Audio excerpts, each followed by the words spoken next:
Greetings, this is Daphne Garrido. Welcome to Of Darkness and Light. If you are following me, I have been begging for donation and helping hands, and I just wanted to update what's going on.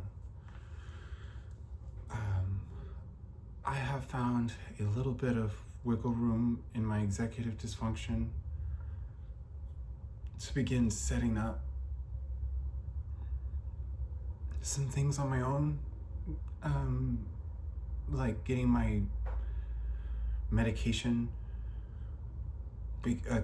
for my trans healthcare taken care of via appointment in 9 days now from a Planned Parenthood clinic that can get my prescriptions updated that I'll still have to pay for. I have an application going through like Washington Health Plan Finder to try and get Apple Health Care without having to pay the $250 per month that they're asking for at the current moment, when I can't do that for my unemployment money.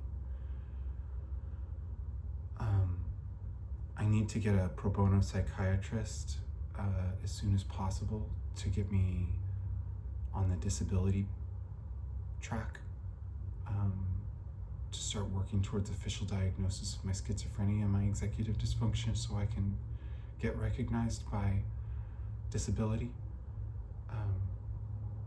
I have a clinic that I didn't go to because today was President's Day, but I'm going to go to this week for my teeth because I need dental work done.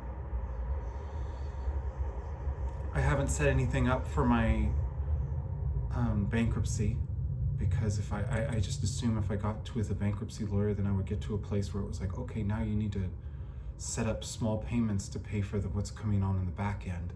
And I'm like already facing a first of the month where I have a $1,600 rent payment that is going to be a close call on its own.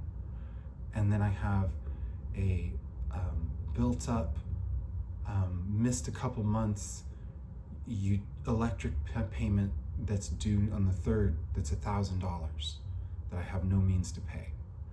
And even if I sold my car, which would make everything else impossible, I don't think I would maybe get $1,000, maybe.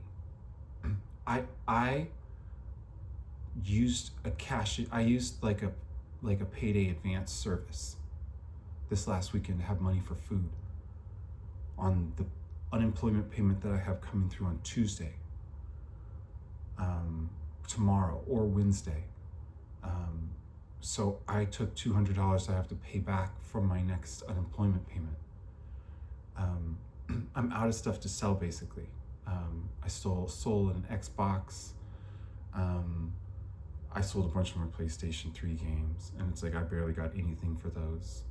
I still have my one speaker left that I love, but I could sell that. It's just a waste, because it's like, dude, I can sell that for like 60, 80 bucks. It's like a $300 speaker, and it's just like, I would like to keep that, but I will sell it for $80 if I have to. But if there are services that can help me reach my utilities payment, I guess I'll just call Seattle City Light and like talk to them about what I can do to not get my power shut off. But every single one of these steps is stressful to me and sends me panicking back into another nap. I've had so many naps today trying to fight through this stuff. And I'm gonna be really honest with you all. I am a hetero-flexible person who loves women, and when I was living as a boy, had a very, very kind of like homo-curious vibe, but was not into it at all and would never have done it and never did. And as I transitioned, my hetero flexibility kind of like mirrored the other direction, right? It's just my sexuality is innately tuned towards heteronormative genders together, right? And so now that my gender is in the other expression, that's what I That's why I'm so confused. That's why I boy so many women and masculine women, and why I prefer people on the trans masculine spectrum is because the body pheromones of cisgender men are traumatic to me and draw me away from exploring that at all, because I tried once and it was like horrendous to my body. So I still value the masculine expression, and the whole time I was dating before I became disabled, and even after, I was looking for women to trans men who have kind of like masculine personalities that would be willing to date me as their girl, right? And there's just not that. It's just not that. There's people in that spectrum who will use me up and toss me out and not even be my friend and treat me like a man. And so we're just being honest. I need donations because I'm literally about to start thinking about doing the last thing I would ever do to stay off the street.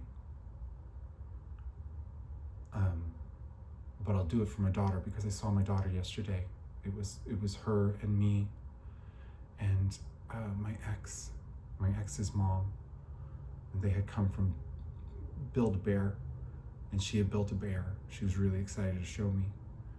And she grabbed me so tightly, and she kept like coming back over and wanting to hold my hand as we were playing at the park and like wanting me to pick her back up and squeeze her again.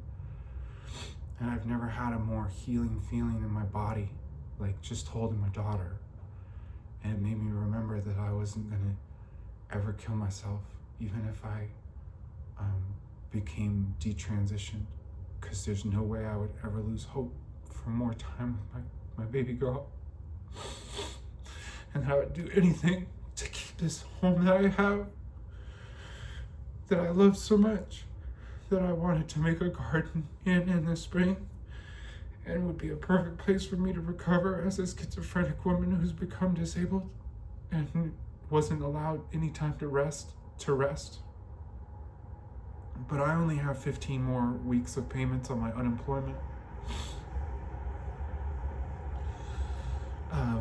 So even if I get through all these trials, I'm never resting throughout this period because I'm always fighting for that next paycheck, and I have no real support, and I'm in constant panic because I'm alone and because I don't really have those opportunities to see my daughter, and because nobody can help me get through this stuff that's so challenging, and because I'm literally having to consider becoming a prostitute, like everybody sees trans women as. Like I was always like, I don't want to. When I was younger, I was like, yo, I don't know, I don't see trans women, I don't see myself in the world, because all the trans feminine people I see are like prostitutes. And so I got this opportunity to transition later in life with respect and a job and community. And even though there was going to be challenge, I was like, okay, it's cool. People look at me a little sideways, but I'll still have a place. People won't let me go. My family won't even keep me off the street. They will keep me from doing the worst thing I'll ever have to do to stay alive and in a home. There's nobody who cares that I can't do math.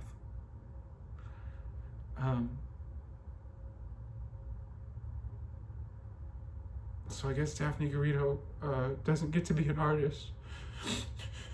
She gets to go suck dick.